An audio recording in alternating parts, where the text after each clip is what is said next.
came into the game this week looking for a get-right win, a game that they could use to right the ship after suffering their first loss at the hands of the New York Jets.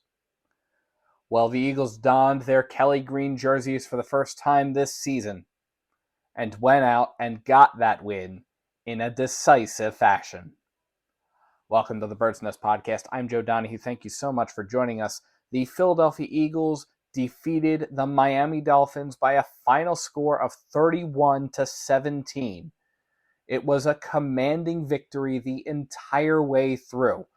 And while, yes, there were some moments that had us on edge a little bit as Eagles fans, knowing how dangerous a Miami Dolphins team can be, the Eagles were able to maintain control of the game from the first moment to the final whistle. This is the win that Eagles fans have been looking for the entire season. The win that was really going to show everybody that, yes, this is the Eagles offense that we've been looking for, the Eagles defense that we've been looking for, the full team win that when I was talking with Ray Didinger last week in preparation for the game, we hadn't seen yet.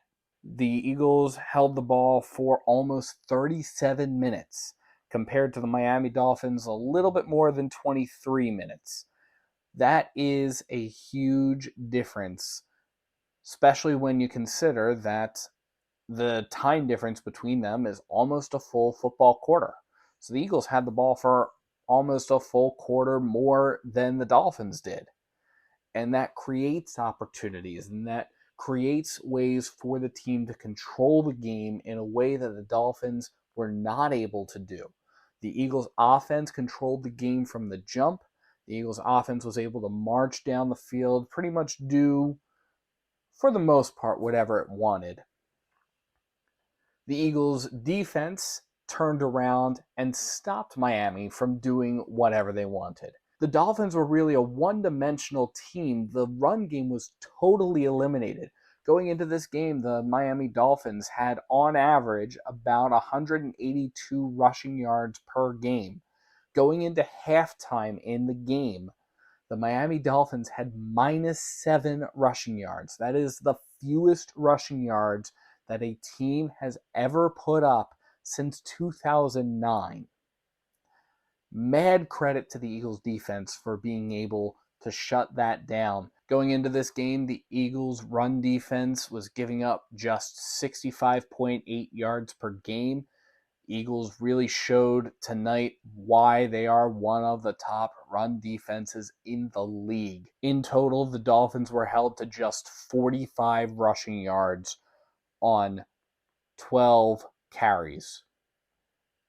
The Dolphins' run game effectively eliminated.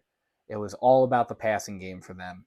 And when you get into that kind of a situation, yeah, you can sometimes do certain things within the passing game to simulate the run game, but the Eagles overwhelmingly dominant in the running game on both sides of the football.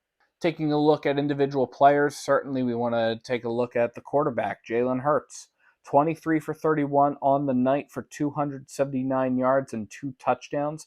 He did have 1 interception. The interception was really off of a batted pass that came from pressure coming in from the right side of the offensive line. It was really just a heads-up play by the Dolphins that resulted in that. But it was a pick six, and that did tie the game up. And so because of that, it was a little bit of cause for concern late in the game as the Eagles were trying to make sure that they were able to put a Dolphins team that could be very dangerous away. Well, what happened after that? The Eagles came right back onto the field, and they had one of the best drives of the entire game. And that was a real way to shift the momentum back in their favor, keep the Dolphins from capitalizing on the interception. So on that drive following the Eagles' pick six, the Eagles moved the ball 75 yards in 8 plays. Eagles wide receiver A.J. Brown talked after the game about responding to the interception with the drive that led to the Eagles' touchdown. I know we had to we all had to get off the mat. That was a tough blow, but we were still right there in it. We know we had the momentum. We just had to execute.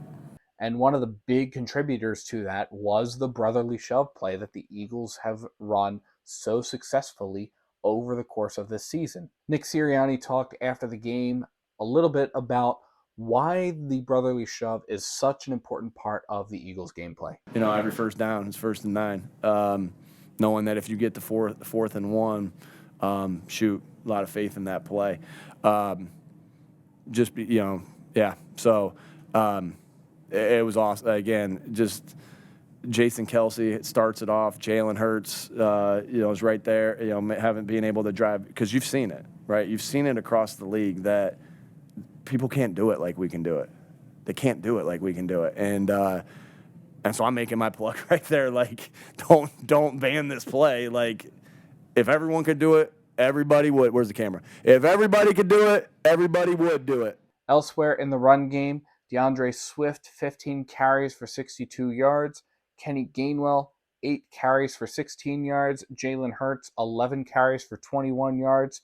Both Hurts and Gainwell have their own rushing touchdowns. The run game was a really, really important part of the game this week. And we couldn't say that about the game last week. The Eagles didn't really do a great job in the run game last week. The Eagles turned it around and were able to demonstrate how strong their run offense is. And that opened up opportunities in the passing game. A.J. Brown had his 5th career 125-plus yard receiving game. He had that on 10 catches, totaled 137 yards, including a 42-yard pass as well as 1 touchdown. 5 straight 125-plus receiving yard games ties a league record for A.J. Brown. Dallas Goedert, 5 catches for 77 yards. He also raked in a passing touchdown. Devontae Smith, 4 catches for 49 yards. DeAndre Swift, 3 catches for 13 yards. Julio Jones even got into the mix. He had a catch for 3 yards, and he got warmly welcomed by Eagles fans as he made that catch. Eagles fans know when we have a good player, and Eagles fans know when we want to celebrate that player. And Julio Jones came in, he made an impact right away. Wasn't necessarily a season-saving impact. That's not what he's being asked to do. Tua Tagovailoa looked very, very similar on the day. He was 23 for 32. He had 216 passing yards. Holding Tua to just those 216 passing yards is another huge factor, another huge contribution by this Eagles defense. The Miami Dolphins offense going into this game was averaging well over 300 yards per game through the air. So for the Eagles to hold them to a fraction of that, that's big. Tua also had a touchdown, and perhaps most significantly for the Eagles, he did have 1 interception. The Eagles were finally able to get out of that takeaway rut. Over the course of the previous 3 games, the Eagles defense had 0 interceptions and 0 fumble recoveries. And it was a really heads-up play by Darius Slay, who was able to read the route, cut in front of Raheem Mostert, and pick off Tua to really put the icing on the end of the game, really knock the Dolphins out. If he doesn't do that, the Dolphins have another touchdown, and it's a 1-score game. And with a Dolphins team that is as dangerous as they can be, the Eagles might not have had the opportunity to really put the game away. But instead, Darius Slay ends a drive, and really with that interception that Darius Slay came away with, ended the Dolphins' hopes of coming away with the victory. Now, despite how commanding the victory is, there are certainly areas of improvement, certainly some things that I found to be a little bit ugly. The biggest one being the turnovers that the Eagles did incur. We talked a little bit about the Jalen Hurts one earlier. It was batted at the line and really just a heads-up play, so you can't really fault Jalen Hurts for that. That was really one of those interceptions that's more on the offensive line for letting somebody get to Hurts. The other one was a fumble. It was a strip sack fumble that occurred early on in the first quarter resulted in the Miami Dolphins' first points. Mad props to the defense for being able to hold the Dolphins to a field goal that deep in. Again, the Eagles' defense was really on par when it came to holding down the Miami Dolphins. There were times, certainly, the Dolphins were able to get scores. The Dolphins were able to get into the end zone. At the end of the day, that's to be expected, but it's a huge confidence booster anytime that you're able to hold the opposing team who gets the ball deep in your own territory to just 3 points. This was going to be a good game. We kind of knew that was going to be the case. We definitely knew that was going to be the case when the Eagles defense showed up and played the way that they did.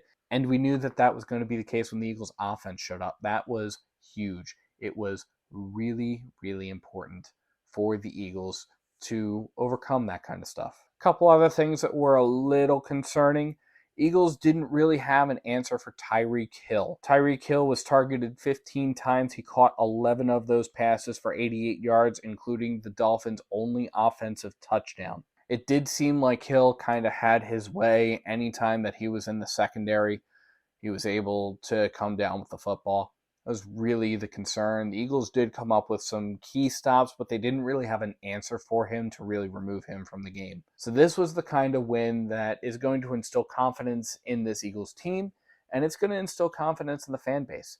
The Eagles have a huge gauntlet coming up over the course of the next several weeks. The Eagles are facing off against the Commanders next week, and the Commanders are one of those annoying teams. The Eagles already faced them this season, and they do have the win, but it was a win in overtime. And the Commanders can be one of those teams that are really frustrating to face off against. So the Eagles will face off against them for the second time this season. And then they go take on the Cowboys. Then they have the bye week. And then they have a long string of playoff caliber teams that they're going to have to face off against. And a win like this really sets the tone for how we should expect, how we should hope for this Eagles team to perform over the course of that gauntlet. So we're going to see how things play out over the course of the next several weeks. But for now, Eagles fans can enjoy an incredible win to cap off a really good sports weekend for the city of Philadelphia. But let me know what you think in the comments below. What's getting you excited about this game? What were your big takeaways? What has you concerned going into this next stretch of games? Let me know. And thank you so much for tuning into the Bird's Nest Podcast. You can support the Bird's Nest Podcast by liking and subscribing to Bird's Nest Media right here on YouTube or by sharing to your social media pages. You can also find us on SoundCloud, iTunes, Google Play Music, Amazon Podcasts, and Spotify. Please visit birdsnestmedia.com for additional Eagles coverage. And if you feel so inclined to support us, you can find the link to our Patreon at birdsnestmedia.com or in the description below. Thank you so much for tuning in, and let's go Eagles.